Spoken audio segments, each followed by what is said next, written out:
Hello Flosstube and welcome back. My name is Nicole with Sea Glass and Stitching. This is going to be Flosstube episode 2. We're gonna jump right in. Well, I guess a small life update. I did one video before and then I kept being like, oh, next week I'll do it, it'll be fine. I don't really have much to show. My husband broke his collarbone and so that was a big, he was away on a work trip, then had to come home and get surgery and whatnot. So I started this while I was waiting for him to get out of surgery, and then finished it. I haven't fully finished it yet, but we will be getting that soon because I don't have a lot of autumn finishes. I thought I had more and I don't.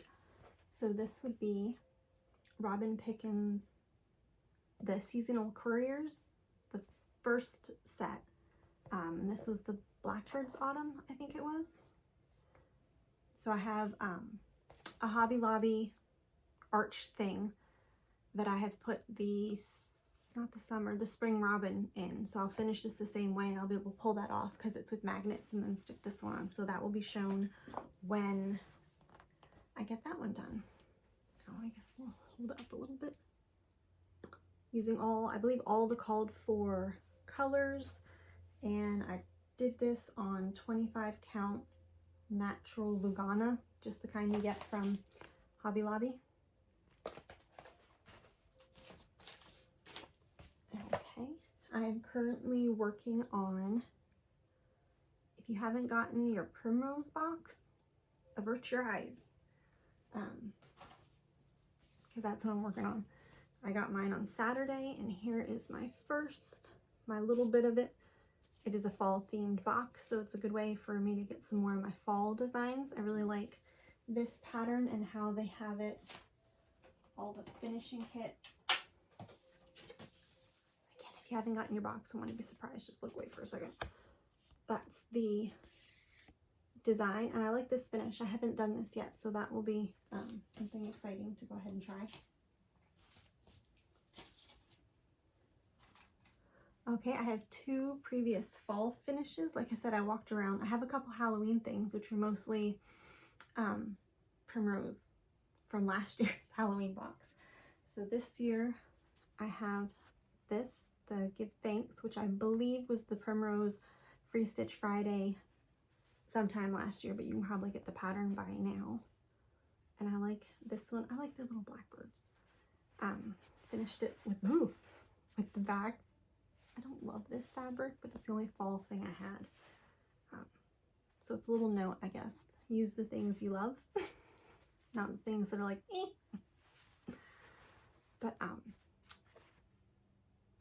I don't know these fabrics. I think they came in, they had a grab bag kind of a situation, and I got some of those, and I love them. They're fantastic. I also last year, before Joann's went away, I had gotten some fabric and made some little fabric candy corns for a dough bowl. So they're the only things in my dough bowl. I need to get some more stuff in there for that to be fixed out. And then this would be one of like the second things I had stitched when I got back into stitching. I want to say it's a Cherry Hill Stitchery. I don't super remember, but that looks like their stuff. So it's just the autumn leaves and pumpkins please. And then it is on this board. I think this was $5 to $10 at Walmart. And I think I painted it white. It looks like something is done to the front. I painted it-ish white, mounted this on it, and then this is just some cardboard that I have. So my local L&S is not super local. If I drive up, I'm in North Carolina, but if I drive up to the Virginia Beach area, I can go to Dying to Stitch, and the paper bags that they use to put your purchases in, I Mod Podged it basically to a board, and that's what that is. I thought it gave a nice, and then some twine. And then these are just Hobby Lobby / maybe Dollar Tree stuff in there. You can see I mounted it so that there was a gap so that I could put decorations up and top.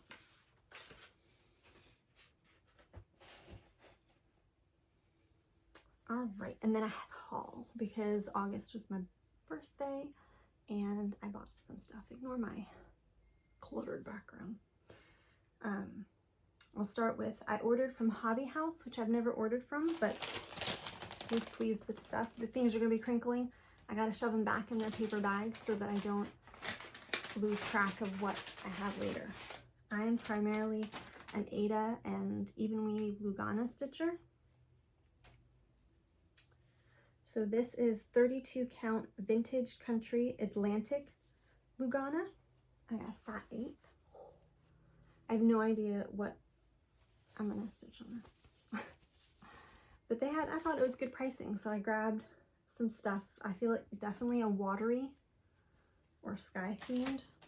I feel like I may have had a purpose behind some of the things I ordered, but they just sat on my desk so long I don't remember anymore. Okay.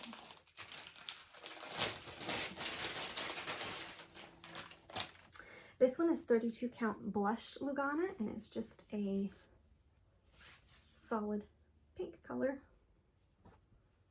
Again, not sure what I'm going to use it for, but I wanted to try. I normally just get whatever I can find at Hobby Lobby, and I have been, or Michael's, and trying to dye it myself.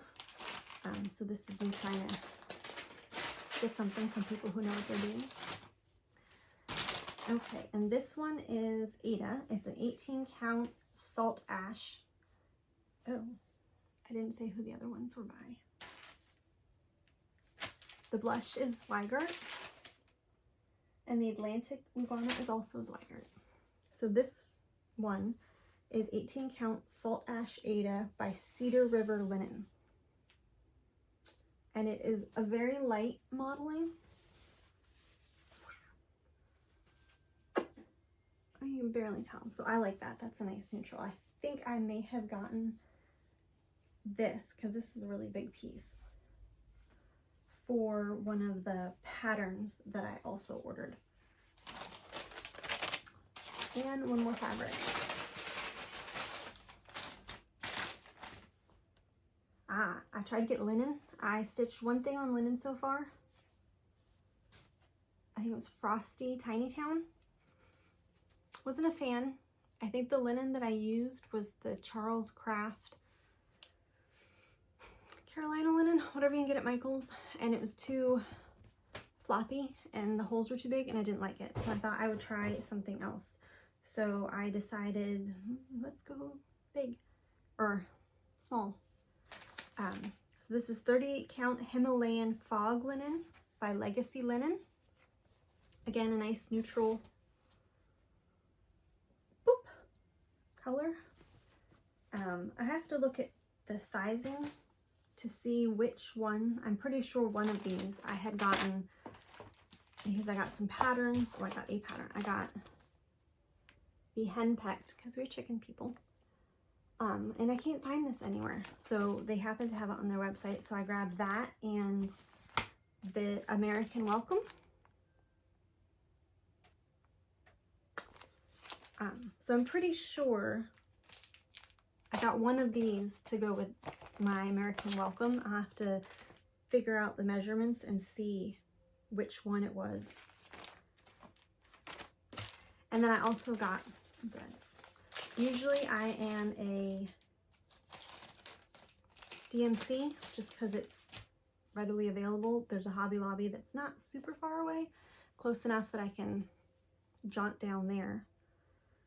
But this time I have, I think it's Cottage Gardens. The Year in the Woods animal series. I have the swans, so I would like to stitch that up sometime soon. All my patterns would be sometime soon. So I got a Classic Colorworks Belle Soie icing. I wanted to try a silk. So very nice. And then I also got the Auvera Soie 1003 in, so it's like a creamy white. Cream. It's the color cream. 50M. I don't know if that's a color or not. So I try to get those two, and I will see which one, I guess, covers better. I tend to like double thread 2 flosses. I like the color to be stronger rather than the more like primitive muted colors. I like it to be able to see it as written where I need to help. Oh. So those are my linens, or my linen. And then also for a bit of haul, I want to give away on the Stitching with the Housewives, their Saturday lives. So that is my pattern, and I will be hopefully stitching that up this year as well. We'll see. I have lofty goals for all these things I'm going to stitch as gifts this year, and I have done none of them, so we'll have to see. And then I have, let's see, the Free Stitch Friday from Primrose Cottage came out today. It's my wind chime. So I will also hopefully be stitching that to put some probably in with my little candy corns. I think that would look cute, and I feel like words stitch up really quick for me. We will see. So if you're not on their email newsletter, I highly recommend it. There's 2 separate ones, one for quilting and one for stitching, and they do a Free Stitch Friday, which really comes out on the first Thursday of the month, and then later on the patterns are available a few months later to purchase. I also follow on YouTube She Sews Seams, Chelsea I think her name is, and she had a little promo with, let me make sure I'm getting the name right, Guggenheim scissors. And so the scissors are regularly like $50, and they were 50% off. And I don't have a really good pair of fabric scissors right now. So I thought, oh, I would splurge and get them. And they are nice. I don't know. They just feel very solid, heavy duty. I've told everyone in my family you're not allowed to touch them because they're my fabric scissors, and I'd like them to stay that way.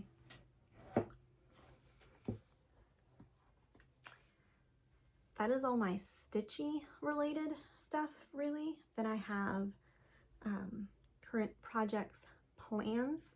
I got this, what kind of bundle is, okay, just a jelly roll, random fabric pattern, or not fabric, random jelly roll off of Amazon. I'm still in the beginning stages of learning, so I don't want to spend money getting like the nice stuff and ruin it. So, tiny little, I'm going to make quilted placemats for my mother for her birthday, if I can get them done in time. Her birthday's in October, so we'll see. If not, it will just roll over, and that will be a Christmas present. But I think like a quilted placemat is such a more manageable project for someone who doesn't know what they're doing, and precision isn't my strong suit, so it's a little bit harder to find quilts. We're gonna try those, and then I have been doing, make sure this is not upside down, taking the composition notebooks and making them into planners for my kids mostly. And then I got a free calendar online, glued that all in, and then this will be labeled for a weekly spread. So that took a little chunk of time as well.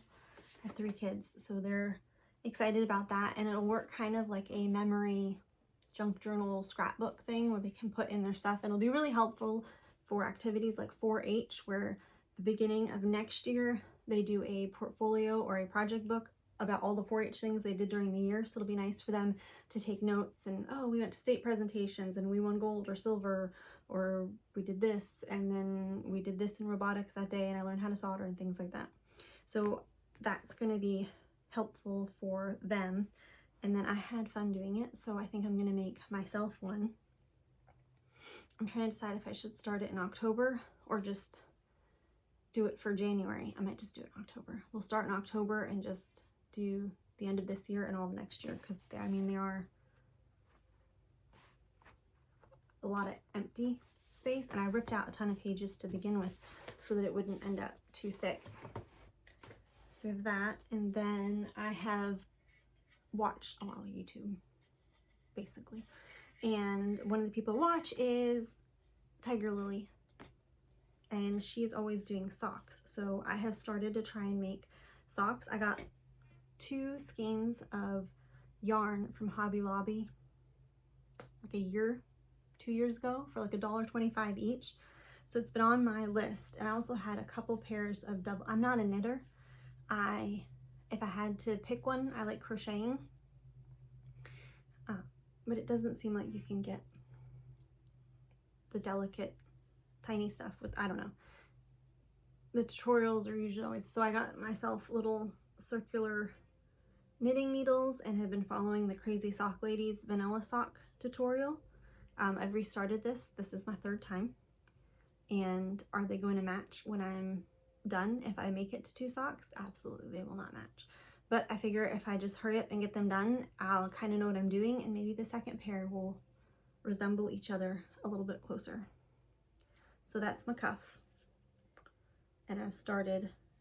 I also found that maybe when I'm doing the cuff and have to alternate, like the knit one, purl one, that I should probably be sitting down and doing that all in one go, and not putting it down and picking it up. And that seems to, I don't know, I end up not knitting or purling what I'm supposed to. So the second one, I'm hopeful my second sock will look better than the first sock. They won't match. I'm gonna wear them anyway. And then if I do another pair, those ones will look better together, hopefully.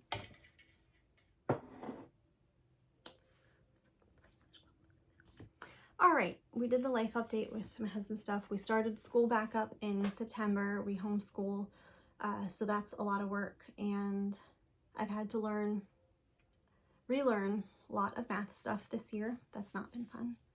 My kids will be like, I don't know how to do this. I'm like, all right, leave me alone for 15 minutes while I look up some videos and figure out what it is we're supposed to be doing.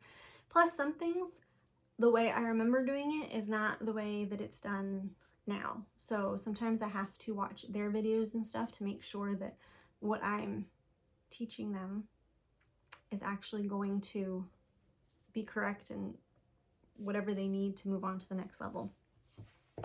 So my husband will come home and be like, how was your day? And I'm like, lots of math. Not good. I'm good with the crafty stuff, not so much the math stuff.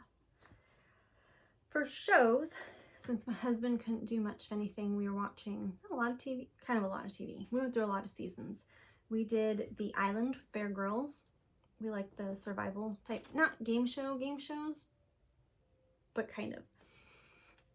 I kind of watched Survivor. I watched the very first season of Survivor when it came out 20-something years ago, and that was fun. And then everybody knew how to play the game, and I didn't really. I liked the clueless wandering around more than anything.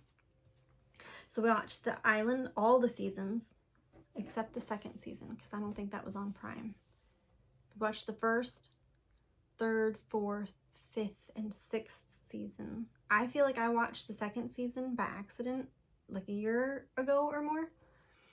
And then when we started watching it, we watched the sixth season first because we didn't realize it popped you onto, I guess, the most recent season. And then we had to go back and watch those. Anyway, and then we watched Celebrity Island. And I think there's 2 seasons of those. And it was fun. I like watching people not do well, but just be like, oh, if I was there, I would do it so much better. And I really wouldn't. I would be one of the first people to be like, I'm done. There was a bug. I'm done. Movies. I don't remember watching any movies last month or since I've talked with you. However, my husband was watching Star Trek. I think it was Into the Darkness. One of the Star Trek movies. And I didn't want to watch it. And halfway through I came and plopped down. And then I asked too many questions because now we have to watch the whole movie again tonight, which I was like, but now I've seen the ending. But I had too many questions about Spock and who the bad guy was and how he got where he was and 130-year difference somewhere. That was confusing me. But so me and the kids, my husband are all gonna watch it again. And that is everything. I think we'll end up watching several. I think there's 3 Star Trek movies. We'll probably end up watching all of them at some point. My kids will love that. I think it's interesting-ish. Interesting-ish. I like more, I don't want to say murder. I like more detective mystery, kind of murder mystery. Oh, I watched Invitation to Murder, which I think was on Netflix, because the Marsha, the person that used to be in the OC, Marissa, I don't know, she was in it, and some other people, and that was it was kind of a slow movie, but it wasn't bad. I liked it. It was not bad enough. There's nothing in it that I can remember that I thought would be not appropriate for my kids to see. So we'll probably end up watching that one because they have seen every season an episode of Murder, She Wrote and Psych and Monk. So they're going to be detectives or serial killers. Not really, I would hope not. But they're super observant, way more than me. I had a neighbor walk right past me in Walmart once. And my kids were like, why didn't you say hi? And I was like, why would I say hi? And they're like, that's a neighbor. And I was like, oh, didn't notice. After I looked over, I noticed, but I get very focused on tasks. And then, what was the other one? The Thursday Murder Club. Watched that. I really liked that. I hope they do more. I put myself on hold on Libby for the book.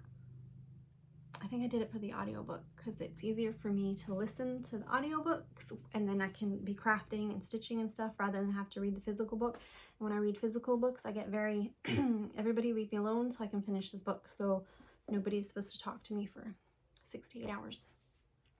And that is hard to do when you have children that need to be fed, need to be schooled, dogs that have to go out, chickens. So it's easier to do audiobooks and I can just pause it and pick it up. And right now for books, I just finished some books I see people recommend online and I don't bother looking at what they're about. I just stick it on my Libby list and then I get confused as to why it was that I'm listening to this.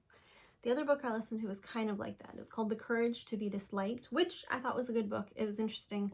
But I don't remember why that was on my list. But I recommend that. It was interesting. It was more of a philosophical book on the Adler way of thinking. It's done in a very Socratic, a young person is being mentored by somebody else and they go back and forth, questions and answers kind of thing. And then now I'm listening to The 5 Types of Wealth. I know time is one of them.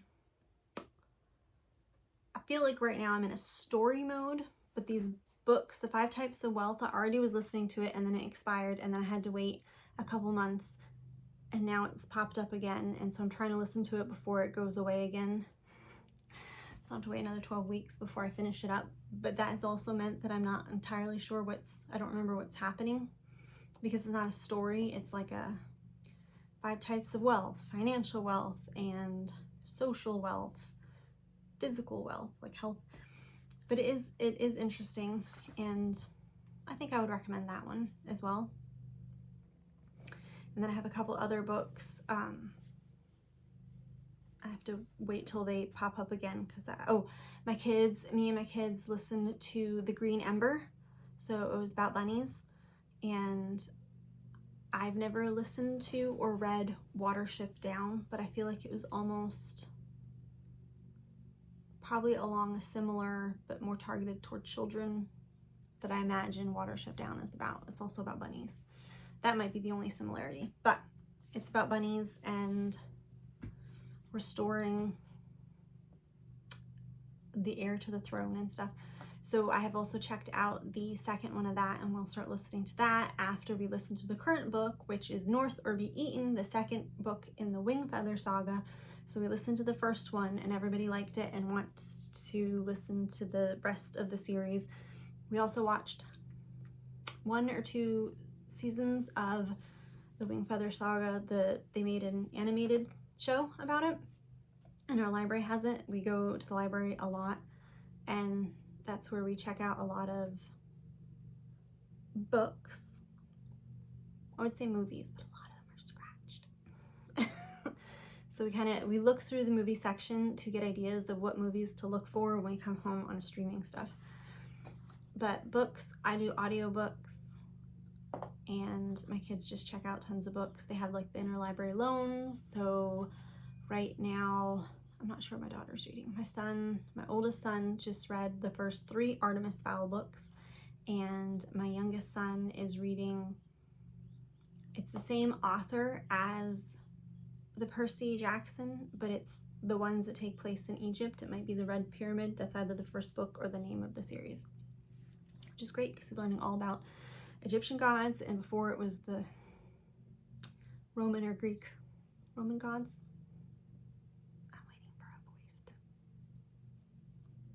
Tell me. But that was fun, and they really liked those.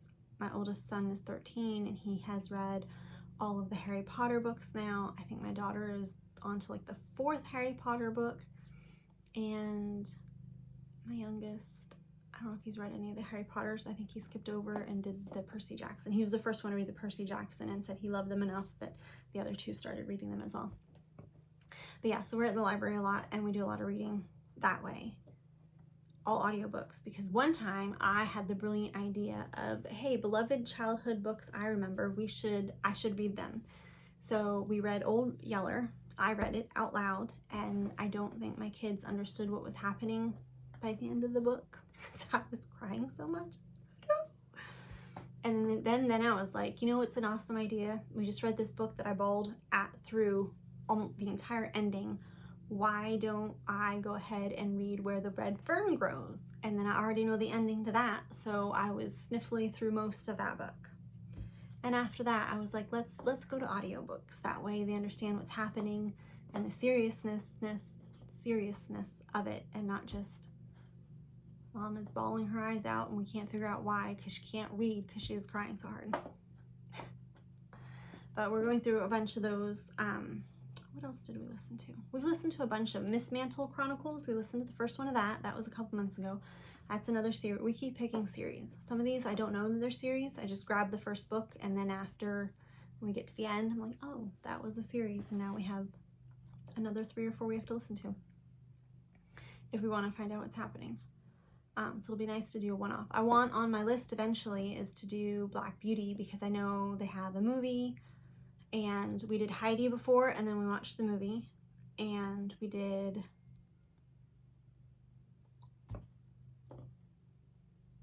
I don't know, there's been a couple of them. For a while it was doing the movie and then reading the book and then doing the movie. My Side of the Mountain, my son has read that. That was one of my favorite books growing up. So for that one, I think we're gonna also listen to that. All right, that is all for today. That was more of a booktube than a floss tube, I feel like. But that is everything for today, and I will see you in the next one, and hopefully that is nowhere near as long as it has been between 1 and 2. Have a good day. Bye.